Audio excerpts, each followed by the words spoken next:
Olá, está no ar Sala de Imprensa desta terça-feira, hoje dia 18 de agosto de 2015, e nós vamos conversar hoje com um empreendedor. Ele tem 1,97 m de altura, é carioca, 50 anos. Nós vamos falar com o Felipe José da Cunha. Tudo bem, Felipe? Tudo bem. Boa noite, seja bem-vindo ao Sala de Imprensa. Muito obrigado. O Felipe, nós conversamos ontem, tivemos a oportunidade de rapidamente conversarmos, e ele contou para mim um pouquinho da sua história, né? O tempo foi muito curto, mas dali me aguçou a curiosidade de trazê-lo ao Sala de Imprensa para que a gente trocasse mais uma ideia e você conhecesse um pouco mais do Felipe, dos seus empreendimentos e da sua história. E só fazendo um rápido histórico, retrospecto, nós estamos aqui de pé, sempre falo isso, sempre que temos oportunidade neste e em outros programas, nós estamos de pé pela graça e misericórdia de Deus. Nós cremos que Deus tem nos sustentado, nos mantido de pé. Essa é uma crença particular e você pode acreditar no que você quiser, ter a crença que você quiser, não tem problema nenhum, nós continuamos nos dando muito bem. Mas essa é a nossa crença. E o Felipe me passou alguma coisa que eu fiquei encantado com a história dele. É lógico que a gente não vai entrar em muitos detalhes, né, Felipe? Porque a história é longa. É verdade. Mas eu queria que você contasse um pouquinho, você é empreendedor, depois você vai falar das empresas aqui, mas com o que você trabalhava no Rio de Janeiro?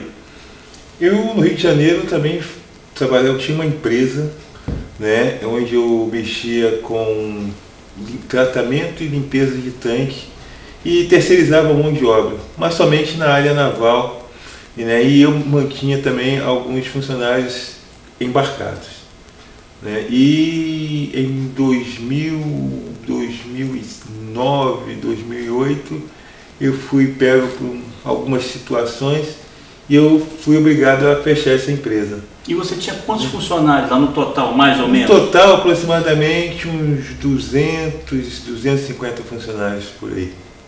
São mais ou menos 250 famílias que dependiam do seu empreendimento. Exatamente. E foi um baque muito grande, né?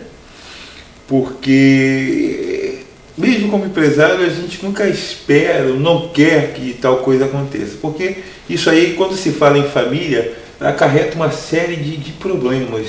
São a família que depende de você, né, que são a família dos seus funcionários, é a sua própria família que também depende de você, né, e você é impactado por uma série de coisas involuntárias à sua vontade. E você tem que tentar administrar uma coisa que realmente não tem mais como administrar. E eu passei um bom tempo meio assim, impactado com tudo isso, né? E tinha resolvido também não mais ser empresário. Eu também sou técnico, né? E vim para Guarapari há aproximadamente 3 anos, né? E aqui vim para trabalhar numa determinada empresa. E dentro dessa empresa, né, eu comecei a vislumbrar outras situações. Mas eu queria que você parasse dessa pausa um pouquinho, porque tem uma parte dessa surpresa na qual você foi apanhado lá nos seus negócios, que no linguajar popular, né, você quebrou. Exatamente, quebrei. Literalmente quebrado. E isso levou você até você dizer para mim que você foi ao médico e o médico disse: não, você está doente. Exatamente, o médico disse que eu estava doente, falou que eu deveria procurar o INSS, que eu poderia estar me encostando, né, que eu tinha um problema no coração, no caso, né, popularmente falando, coração grande, né? E realmente eu fiquei muito assim transtornado com aquilo, né? Mas eu me recusei determinantemente a procurar médico, me recusei a me encostar no INSS e falei: não, eu vou me tratar. Claro, tomei uma série de remédios, tomava remédio, né? Mas eu me recusei totalmente. Falei assim: não, eu não acredito que eu esteja doente, mesmo porque eu ainda tenho alguns sonhos, ainda tenho algumas coisas que eu quero realizar. Mas eu estou fazendo a coisa errada, né? Estou fazendo de trás para frente, que eu vou lembrando da conversa que a gente teve ontem. Então eu vou voltar aqui um pouquinho.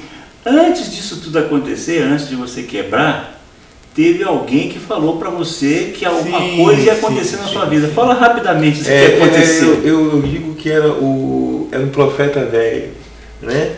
Eu conhecia esse senhor, eu fui levado através de um amigo meu, um presbítero, na casa desse senhor, E chegando lá, ele me profetizou algumas coisas, né? Por Falando exemplo? que eu iria para um lugar, que eu iria fazer trabalhar em uma coisa que realmente eu não sabia ainda o que era, mas eu ia chegar naquele lugar e ia sentir, ia ver a falta, a verdade é essa, ver a falta de algumas coisas que eu poderia fazer aquilo, né? Fazer aquilo que eu falei assim, ainda pensei, falei assim, não, esse homem ele deve estar delirando, né? Mas ele falou de uma prova também. Exatamente, de uma prova. Eu falei, esse homem está delirando, porque eu tinha lá alguns contratos, bons contratos, né? No Rio de Janeiro, minha empresa estava bombando, carro zero, uma situação bem tranquila, confortável. Né? Confortável, tranquilo. Eu falei, poxa, ele deve estar delirando, mas tudo bem. Mas existem coisas que, quando Deus fala, Deus manda alguém falar, às vezes, mesmo quando nós somos servos, mesmo quando nós estamos na casa do Senhor, às vezes duvidamos, porque acreditamos que Deus não vai fazer essa tal coisa conosco. Não, Deus não vai me tirar daqui, me levar para um outro lugar, entendeu? Já que minha empresa aqui está funcionando super bem. E se pergunta por que tal coisa poderia vir a acontecer, né? Então foi uma dessas coisas que eu me perguntei e achei, falei, não, ainda está. Não acreditei, é verdade, eu não acreditei. E quando a minha empresa quebrou, quando a minha empresa realmente quebrou... Isso tudo foi assim, da noite para o dia? Foi da noite para o dia, foi uma coisa muito rápida, né? Quebrou, de repente um contrato acabou, daqui a pouco um outro contrato acabou, e sem motivo. Suspenderam sem motivo. Suspenderam sem motivo. Eu me lembro que um engenheiro chegou e falei, por que eu com a sua empresa? Eu falei assim, eu não sei. Porque teve um contrato que o meu pessoal já estava embarcado, tudo pronto para sair, que a embarcação iria por volta de 5 horas da manhã. Me ligaram meia-noite para mim ir buscar o meu pessoal, porque o meu pessoal não iria mais fazer aquela viagem. Eu não entendi nada, fui lá, peguei, procurei saber o porquê que acontecia, não me disseram nada, simplesmente a ordem veio de São Paulo e que o seu pessoal não iria. E contrataram uma outra empresa, porque na verdade, quando eu fui contratado por essa empresa, exigiram uma série de coisas. Não poderia ser uma empresa de cooperativa, teria que ser uma empresa, todo mundo teria que ter carteira assinada, tudo certinho, tudo bonitinho, porque prestava serviço até para a Petrobras, né? E eles colocaram uma outra empresa completamente diferente daquilo que tinham me dito. Era uma cooperativa e nem todos tinham carteira assinada, nem todos os funcionários tinham treinamento, né? Estavam aptos, na verdade, estavam aptos para exercer aquela função, mas terminou ali. Falei, tudo bem. E você fica meio angustiado, você fica triste, porque você vê como se você tivesse feito um castelo de areia, né, e vê a onda e saiu derrubando. Né? E foi derrubando, as coisas foram acontecendo e você não tem como parar, como frear isso, porque os acontecimentos eles vêm. Né? Então isso nos traz sofrimento, isso nos traz tristeza, isso nos traz angústia. Né? E aí você veio parar aqui. E eu vim parar aqui. Né? Mas antes de vir para cá, foi algo muito assim. Né? Eu achando que estava doente, e isso me deu temor. Falei, como é que eu vou trabalhar se eu estou com problema no coração? Cada empresa que eu for, né, provavelmente vou ser recusado, porque quando fizer os exames vai dar problema. Estou com a pressão alta, tenho isso, tenho aquilo. E assim se passaram. E um amigo meu, né, engenheiro, nós até estudamos juntos, né, na época, ele é hoje, né, o engenheiro também dessa empresa. E eu falei com ele, falei, meu amigo, eu estou assim, minha situação é essa, eu preciso de um emprego. Ele falou, Felipe, eu tenho uma vaga lá em Itajaí, você vai? Eu falei, vou. Né? Aí fui, preparou tudo, depois ele me ligou, Felipe, aquela vaga que Itajaí não deu em nada. Falei, tudo bem. Felipe, eu tenho uma vaga em Angra dos Reis, você vai? Eu falei, Felipe, estou indo. Então foi lá, Felipe, aquela vaga em Angra dos Reis também não deu em nada. E veio a terceira vaga, que seria em Macaé. Felipe, eu estou com uma vaga em Macaé, porque eu estou aumentando o quadro lá, isso e aquilo, eu vou te colocar lá. Eu falei, tá ótimo. Eu falei, meu amigo, estou indo para qualquer lugar. Eu preciso trabalhar. Entendeu? Minha necessidade é trabalho, eu preciso trabalhar, eu tenho filhos que precisam ser sustentados, eu tenho pensão que precisa ser paga. Uma situação complicada, morando mal. Né? A situação ficou muito, muito, muito complicada. Crítica. Né? Crítica. Né? E então, ele falou comigo, ele falou, só Felipe, aquela vaga de Macaé também não deu em nada. Eu falei assim, meu amigo, então você faz o seguinte, eu acho que Deus não quer. o momento certo Deus vai abrir essa porta. Entendeu? Ou se for com você, ou se for em Macaé, se for em Angra, pode ser em qualquer lugar. Se o Senhor tem algum lugar para que eu vá, é Ele que vai me indicar. Entendeu? E eu vou aguardar o Senhor. E comecei a fazer os trabalhinhos aqui, outros trabalhinhos lá no Rio. Foi quando ele ligou para mim e falou que eu tenho uma vaga no Espírito Santo. Te interessa? Eu falei, meu amigo, me interessa, me interessa. Então eu vou marcar para que você vá fazer uma entrevista. E o rapaz saiu daqui, do Espírito Santo, foi fazer entrevista comigo em Macaé.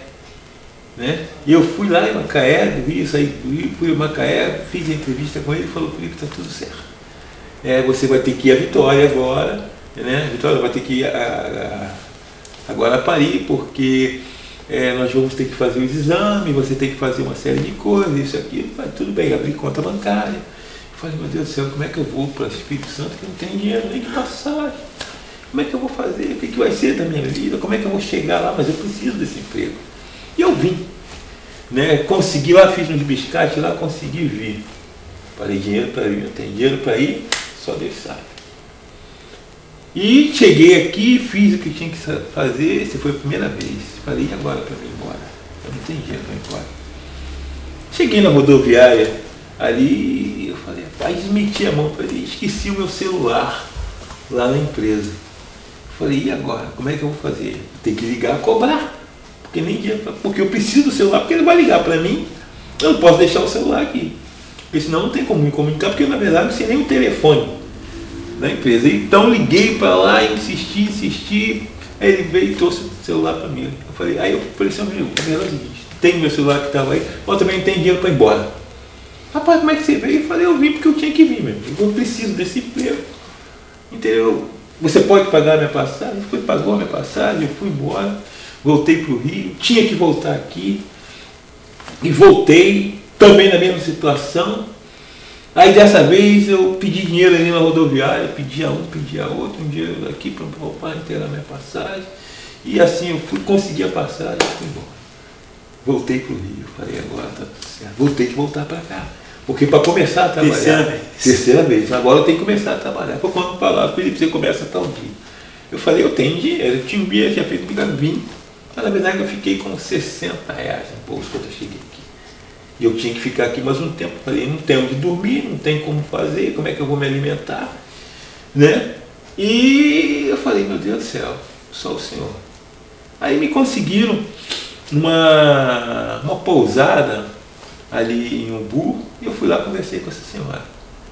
Falei, senhora, a minha situação é essa, estou chegando, tudo isso, tudo. Não, porque já vieram aqui, já me deram cama, isso e aquilo, o papai me deixou até um preço muito bom. Então, foi lá, então é o seguinte, eu vou ficar aqui, vou pagar aqui a senhora 2 noites, né?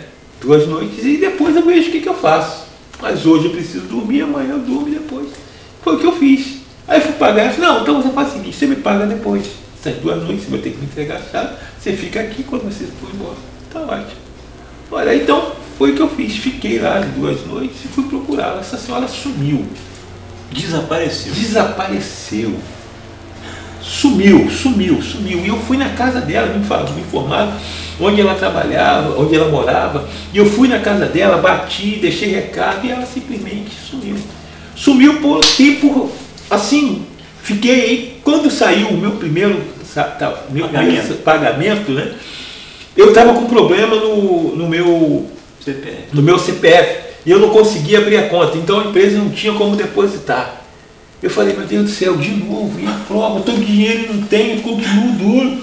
E o que eu faço na minha vida? E aqui no lugar que eu não conheço ninguém, não tem muito a falar. Teve algumas pessoas lá que trabalhavam junto que me ensinaram alguns caminhos, mas eu precisava fazer alguma coisa, né? E nesse meio tempo eu fui para a Anchieta lá e procurando, encontrei um contador lá, que eu não me lembro o nome, e cheguei lá e conversei com ele, ele foi resolver o problema na hora, falou, depois você me paga. Eu falei, glória a Deus por isso. E assim foi, então resolvi o problema, me mudei, consegui um outro local para me morar, e quando eu fui, peguei o dinheiro dessa senhora, coloquei no bolso. Falei, eu não sei onde está essa senhora, e fiquei andando. Todo dia eu ia trabalhar e levava o dinheiro dela. Se eu passasse, nós íamos na van, se eu passasse pela rua ou a visse ali próximo, eu iria pagar. Foi o que aconteceu. Depois de um certo tempo, com dinheiro no bolso, ela estava lá no ponto do ônibus de manhã. Eu falei pro motorista da van, por favor, espera um pouquinho que eu tenho que pagar o dinheiro na senhora que está ali. Aí ele disse, não, tem que pagar porque eu morei ali, ela sumiu, mas eu tenho que pagar. Aí eu desci do carro, fui lá e paguei. Ela falou, eu já ia perguntar pelo senhor. Eu falei, não, senhora, eu procurei a senhora várias vezes. Não, que eu estava trabalhando em todo lugar assim, assim. Eu falei, não, aqui o dinheiro da senhora está aqui, muito obrigado pela ajuda. Tá ótimo, não sei o que. E assim foi. A gente vai fazer o nosso primeiro intervalo agora. A história do Felipe realmente assim, porque essa é a parte, digamos, pior. Daqui a pouco ele vai contar o que aconteceu depois disso. Mas daqui a pouco, depois do intervalo, a gente volta com Sala de Imprensa. Até já.